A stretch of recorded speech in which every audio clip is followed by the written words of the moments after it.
जय श्री राम। वेदांत ज्योतिष बाय नमिता में आप सभी का स्वागत है। और आज मैं जो आप लोगों के सामने चर्चा का विषय लेकर आ रही हूँ वो विषय है जन्म कुंडली का ऐसा कौन सा भाव है जो हमें आध्यात्मिकता की तरफ जोड़ता भी है, जो हमें मौन के बारे में बताता है और जो हमें हमारे चक्र हैं, 7 चक्र हैं, इनके बारे में कौन से चक्र की वहां पर जागृति है वो बताता है। तो आज मैं आपसे जो बात करने वाली हूँ ना, वो जन्म कुंडली के 12वें भाव की बात करने वाली हूँ। ये 12वां भाव आपको आपके थर्ड आई के बारे में भी बताता है, क्योंकि इसकी जागृति ना यही देता है।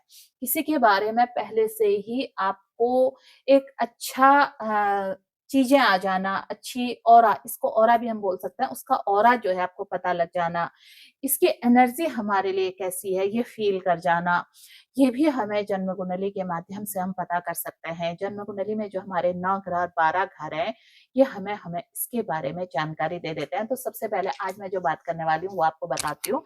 मैं जन्म कुंडली की आज आपसे 12वें घर की बात करने वाली हूँ और इसके ठीक सामने हमारा छठा घर है।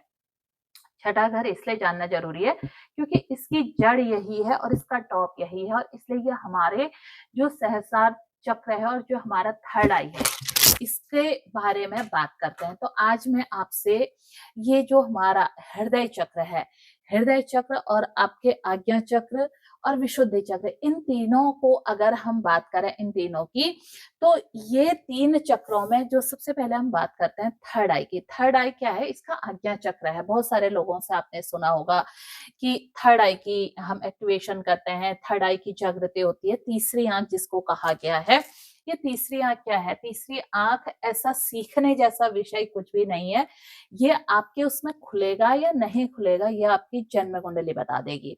जन्म कुंडली में इसमें जो सबसे अच्छा कारक ग्रह माना गया है, ये केतु को माना गया है। अगर किसी का केतु यहाँ पहले से ही है और वो इस तरफ मुड़ते हैं तो वो जल्दी इसकी जागृति कर लेंगे। लेकिन उसके लिए सबसे ज्यादा बैलेंसिंग अगर हमें फिर किसी की करनी है तो वो मूलाधार चक्र की करनी है। हमें इन सब चीजों को, मूलाधार चक्र क्या है ना, देखो आपको मैं बताऊं, ये जो है ना हमारा, ये फर्स्ट हाउस है, ये हम है, और ये कालपुरुष के कुंडली में है ना मंगल को दिया है। और ये जो है ना, ये हमारा सिक्स हाउस है, ये कालपुरुष की कुंडली में बुध को दिया है। और ये जो मैं जिस थर्ड आई की बात कर रही हूँ, ये हमारे ज्ञान से खुलता है और ये कालपुरुष की कुंडली में गुरु को दिया है। अब जो है ये मंगल और ये जो बुध है ना, ये बुध पृथ्वी तत्व, यहाँ पर जो छठी कन्या राशि आती है ये पृथ्वी तत्व में आती है, और जो मंगल है ना ये जमीन का कारक है। इसलिए जब हम इसकी बात करते हैं तो ये मूलाधार चक्र की जागृति के लिए बहुत जरूरी है। मंगल क्या है? मंगल हमारा क्रोध है, और मंगल अगर हमने इस क्रोध को बैलेंस कर लिया, यानी कि छठे घर को बैलेंस जैसे ही हम करते हैं, छठे घर की बैलेंसिंग किस चीज को लेकर होती है? वो होती है हमारे अहंकार को लेकर, वो होती है हमारी षड्रिपु, काम को लेकर, क्रोध को लेकर, अहंकार को लेकर, लोभ को लेकर, मद को लेकर, मत्सरी को लेकर। ये 6 चीजें, इसलिए इन्हें षड्रिपु कहा गया है। ये 6 चीज ना हमारे इसी घर में होती हैं। अब इन 6 चीजों पर हमें काम करना है। तो सबसे मुश्किल है इस घर को नियंत्रित करना, इस घर को बैलेंस करना, इस घर को ठीक करना। इनमें भी अगर हम कहें कि हमारे अंदर जैसे ही हम मूलाधार चक्र की जागृति करते हैं ना, तो सबसे ज्यादा, आप कभी ध्यान साधना में बैठिए, तो सबसे ज्यादा जो उत्पन्न होती है ना वो होती है सेक्सुअल डिजायर्स यहाँ से, क्योंकि मूलाधार चक्र में ना ये सब चीजें फंसी होती हैं। अब उस चक्र को खोलते समय ये इतना आसान नहीं होता है। जब ये चक्र खुलता है ना तो फिर हमारी एक्टिवेशन धीरे धीरे होने लगती है। उसके बाद हम चाहें अपने किसी भी चक्र पर हम काम कर सकते हैं। उसके लिए हर चक्र के लिए जरूरी है आपके हृदय में प्रेम का उत्पन्न होना किसी के लिए भी। और ये प्रेम ना पर्टिकुलर आप सोचेंगे कि ये प्रेम मुझे तो अपने बच्चों से भी है, मुझे तो इससे भी है, मुझे तो इससे भी है। ये प्रेम एक ऐसा प्रेम है जो आपको अनायास हर किसी से होता है। आपके पास कोई भी आता है तो आपको ये लगता है कि हाँ इसकी वृद्धि हो जाए, इसकी तरक्की हो जाए, ये खुश रहे। तो जब ऐसा भाव हमारे सबके लिए आने लगता है तो ये हमारे चक्र की जागृति, हमारे हृदय चक्र की जागृति बताता है। प्रेम की अनुभूति, जैसे मैंने अपने पहले वीडियो में भी बताया था, अगर आपने ना इन चक्रों की जागृति करनी है तो आप सबसे पहले ना कृष्ण को समझिए, क्योंकि कृष्ण जैसा प्रेम जो था ना कृष्ण का, कृष्ण ने जिसका भी साथ दिया, चाहे वो शत्रु हो, चाहे उन्होंने प्रेम सबसे किया, उन्होंने हर एक को माफ करा और इतना माफ करा कि लोगों ने उनका उनसे नाजायज फायदा भी उठाया और यहाँ तक कि दुर्योधन के पास जब गए थे तो उन्होंने कहा सुई के नोक के बराबर उनको भूमि दे दो। जब सब तरफ से हार हुई तब उन्होंने युद्ध के लिए कहा। तो ये ना अंततः सबसे पहले हम जो देते हैं, प्रेम देते हैं, वो हमारे इस चक्र इस जो ये हमारा छठा घर है और जो हमारा 12वां घर है, 12वें घर को नींद, संज्ञा सुख, नींद का घर, व्यय का घर क्यों कहा गया है? हम व्यय करें तो किसका करें? हम व्यय करें अपने क्रोध का। अब जहाँ तक अगर हम ये सोचते हैं, अगर हमारा 12वां घर अच्छा हो गया तो हमारा ऑरा जो है ना, ये अच्छा होने लग जाता है और धीरे-धीरे ना हमारी तीसरी आँख जो है उसकी एक्टिवेशन होने लग जाती है। तीसरी आँख का मतलब हमारा आज्ञा चक्र जो होता है, इसकी जागृति होने लग जाती है। आपको सुनकर ये बड़ा आश्चर्य होगा, हम 12वें घर पर काम करें और हमारे 12वें घर का ग्रह कहीं से भी आपके 12वें ग्रह का संबंध आपके लग्न भाव के साथ या आपके छठे भाव के साथ बना है तो आपके ना थर्ड आई, आपका आज्ञा चक्र अवश्य जागृत होगा। बस आपको इस पर थोड़ा-सा प्रयास करना है। जब थर्ड आई जागृत होती है ना, 2 चीज़ें हैं। 12वां घर हमारा ना जेल का भाव क्यों कहा गया है? जेल में लोगों को अपने सब लोगों को ना छोड़कर रहना पड़ता है अकेले में। तो 12वां घर एक तरह से जेल भी है। अब जो लोग ना एकांत में जाते हैं, अकेलापन और एकांतिक 2 चीज़ हैं। अकेलापन अकेलापन आप डिप्रेशन में ले जाता है। हो सकता है आप उस अकेलेपन में ये सोचें कि मेरे जीवन में उसके प्रति बार-बार सोचें तो वो आपको डिप्रेशन में ले जाता है। और एकांतिक आपका चुनाव होता है, जो आपने खुद चुना होता है और इस एकांतिक में जब आपको आनंद आने लग जाता है ना, आपको मन नहीं करता है इस दुनियादारी में जाने का, दुनियादारी से मिलने का और वो एकांत में आपको कोई आता है तो आपको ये लगता है कि क्यों आए होंगे? मेरे को तो बहुत अच्छा लग रहा था। कई लोग इसको डिप्रेशन बोल देते हैं, कई लोग ऐसा मुझसे भी पूछते हैं, आपको अकेले में कैसे मन लग जाता है? आपने कहीं आना-जाना छोड़ दिया, आप कहीं आते-जाते नहीं हैं, इतनी जगह आपको इन्विटेशन आते हैं, आप नहीं आते हैं। इसके पीछे मूल कारण क्या है? क्योंकि अब वो मुझे ना सारी चीज़ें ऐसा लगता है कि एक इतने जैसे अभी आजकल उत्तरायणी के कौतिक चारों तरफ से हो रहे हैं, ज़रूरी है सामाजिकता निभाना, लेकिन सभी निभा रहे हैं। तो अगर मुझे आनंद अपने घर के अंदर, अपने इष्ट के साथ ही आ रहा है, तो निश्चित रूप से कि उस व्यक्ति का, वो चाहे मेरा हो या चाहे किसी दूसरे का, उनका वो हृदय चक्र और आज्ञा चक्र खुल रहा है। और इसलिए अब बार-बार वो जब ना अपने एकांत में, अपनी शांति में अंदर प्रवेश करते हैं, तो उनको बहुत आनंद आने लगता है और ये दुनिया की ऊर्जा उनको थकाने लगती है। ऐसे में हमारे पास ना 2 चीज़ें होती हैं। एक चीज़ हमारी होती है, ये जब कोई स्त्री करती है, तो उसकी ऊर्जा का जो फैलाव नहीं होता, उसकी ऊर्जा अंदर एकत्रित होती है क्योंकि स्त्री के अंदर एक सृजन की क्षमता होती है और यही ऊर्जा जब किसी पुरुष के अंदर जगती है तो पुरुष उसको बहुत जल्दी नियंत्रित नहीं करके उसको फैलाता है, तो वो बहुत जल्दी समाज के बीच में आकर अपनी ऊर्जाओं का इस्तेमाल करते हैं। अब जब ऊर्जाओं का कम जागृत है और हमने ऊर्जाओं का इस्तेमाल करा तो वो हमारे अपने लिए होता है, हमारा नाम, हमारा प्रभाव, फिर क्योंकि हम उसी पद, नाम और लोभ के पीछे भागने लग जाते हैं तो ऊर्जा वहां पर ठहर जाती है।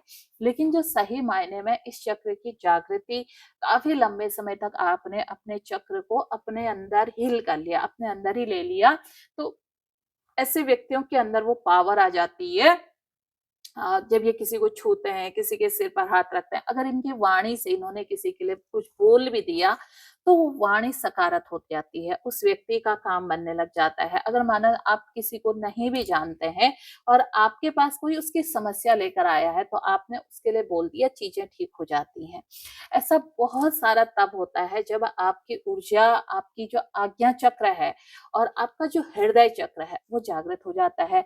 और हृदय चक्र और आज्ञा चक्र तभी जागृत होता है जब आपके अंदर से घृणा बिल्कुल खत्म हो जाती है। आपको किसी को भी लेकर मन में घृणा का भाव नहीं आ जाता, आपको द्वेष का भाव नहीं आ जाता।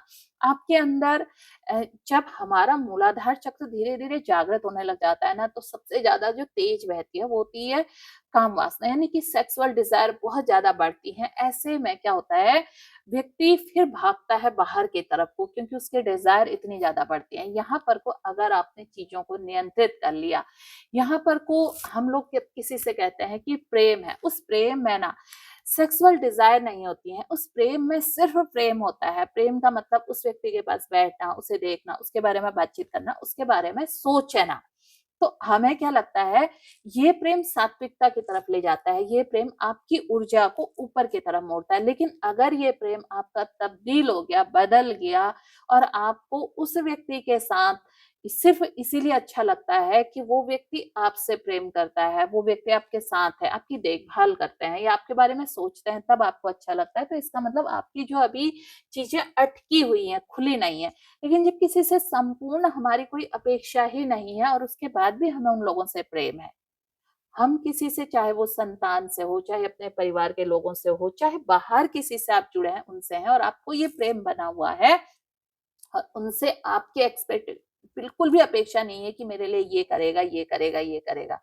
तो ऐसे में आपका जो हृदय चक्र है ना, वो खुल गया और आपने अपना मूलाधार चक्र बैलेंस कर लिया।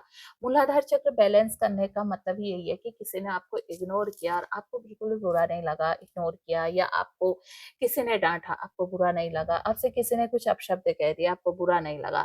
जब हमारा ये बुरा नहीं लगने वाला शब्द है ना, ये जब जीवन से खत्म हो जाता है, किसी के ऊपर अनायास क्रोध नहीं आता है, किसी की बातों पर हम सहजता से लेकर शांत हो जाते हैं, या सामने वाला हमें इतना उकसाता है, उसके बावजूद भी हम शांत बने रहते हैं और फिर उल्टा उसको समझा देते हैं। तो ऐसे में उस व्यक्ति का जो हृदय चक्र और जो मूलाधार चक्र है ना, बाकी चक्रों की मैं बात आज इसलिए नहीं कर रही हूँ, क्योंकि मैं इस 12th भाव से जो हमारा मेन आज्ञा चक्र है, इसकी बात कर रही हूँ आपसे। तो उसके बाद ना हमारा आज्ञा चक्र धीरे-धीरे एक्टिवेट होने लग जाता है। बहुत लोग मेरे पास आकर कहते हैं कि हमारा ना आज्ञा चक्र एक्टिवेट है। मैं सुनती हूँ, मैं मुस्कुराती हूँ, मैं कहती कुछ इसलिए नहीं हूँ, क्योंकि आज्ञा चक्र एक्टिवेट होने के बाद अगर मात्र मूलाधार चक्र ही अगर एक्टिवेट हो जाए ना, तो आप उन तमाम लोगों के पास भागना छोड़ देते हैं। आप अपने गुरु स्वयं हो जाते हैं, क्योंकि आपको फिर किसी दूसरे की ज़रूरत नहीं पड़ती है। ये आज्ञा चक्र की, ये जब हमारा केवल मूलाधार चक्र खुल जाता है, उसके बाद होता है। आज मैं भी ऐसे तमाम बहुत बड़े अच्छे ज्योतिषी हों या चाहे बहुत बड़े गुरु हों, उन सब से मिली हुई हूँ। लेकिन पिछले 2 साल से, लगभग 2 या ढाई साल से मैं ना कहीं गई हूँ, ना किसी को मिली हूँ। बहुत सारे लोगों ने मेरी कुंडली भी माँगने की कोशिश करी और ना मैं इन सब चीज़ों पर अब बात करती हूँ। क्यों?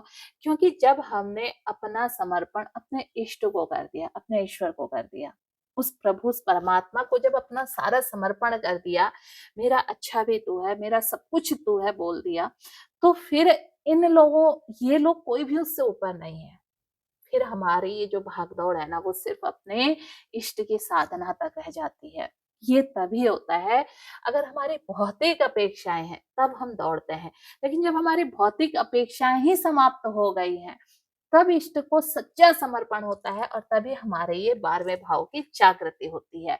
वहीं से हमें एकांत ना लुभाने लग जाता है, फिर वहीं से हमारे अंदर एक नाद की आवाज़, घंटियों की आवाज़, कोई नंबर बार-बार, ये सब चीज़ें हमें फिर ना प्रकृति, सृष्टि अपनी ओर खींचने लगती है और हमें ये सृष्टि के संकेत धीरे-धीरे, धीरे इतने समझ में आने लगते हैं कि हमें समझ में आ जाता है आज जो व्यक्ति मुझसे मिलने आए थे, ये मेरे लिए कारक थे या नहीं थे, इन्हें रुकना चाहिए, नहीं रुकना चाहिए।